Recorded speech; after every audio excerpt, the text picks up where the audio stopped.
Timu hiyo ambayo inajumuisha watumishi wa serikali pamoja na wakazi kutoka pwani ya mkoa wa Tanga tayari imejengewa uwezo wa kukabiliana na changamoto hiyo inayoweza kujitokeza kutokana na umwagikaji mafuta kwenye bahari na maziwa. Kwa hiyo sisi kama wavuvi tunasema zoezi hili limekuja muda mwafaka na tuko tayari kusaidia na sekta zote za kuhudumia mambo ya umwagikaji wa mafuta. Kwanza tuko vizuri zaidi kama mwenyekiti nitatoa kwa elimu kila baada ya mwezi itabidi elimu kwa wavuvi jinsi gani tunasaidiana pindi ajali ya mafuta itapotokea bahari. Tumeweka maazimio. Moja katika maazimio hayo ni kutengeneza timu endelevu sasa, timu ambayo ndani yake itakuwa na watu wa kada mbalimbali, wale task force na timu na level ya uongozi ambao ikitokea hicho kitu basi tuweze kuwa kwa pamoja. Lakini sio hivyo tu kwamba tumesema kwamba tuwe pamoja ambapo angalau kwenye kila mwezi au kila baada ya miezi miwili tukutane, tufanye mazoezi, tufanye jogging ndani ya jiji letu la Tanga, tukasafishe fukwe za Tanga ili mradi tu tuwe karibu, ili hata ikitokea tatizo lolote basi ile timu tuliyokuwepo Tanga tuweze kupambana kwa pamoja kuweza kunusuru bahari yetu, kwa sababu Tanga tumeambiwa ni lango kuu la uchumi Afrika Mashariki. Basi uchumi unakuja na changamoto zake, maendeleo yanakuja na changamoto zake. Sisi tumekaa tayari kupambana na changamoto kwa sababu neema kubwa anazozileta Mheshimiwa Rais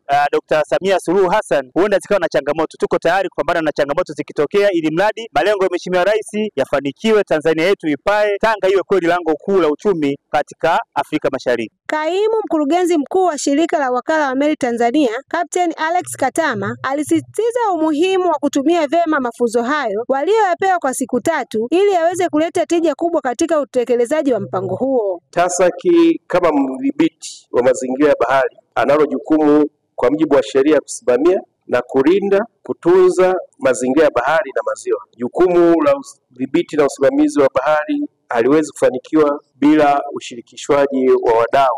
Kwa hiyo ushirikishwaji huu umejengwa kwenye mpango wa kitaifa wa mwaka 2020 ambao kama tulivyoona TASAC anausimamia kwa kutoa mafunzo na kushirikisha wadau kama nyinyi.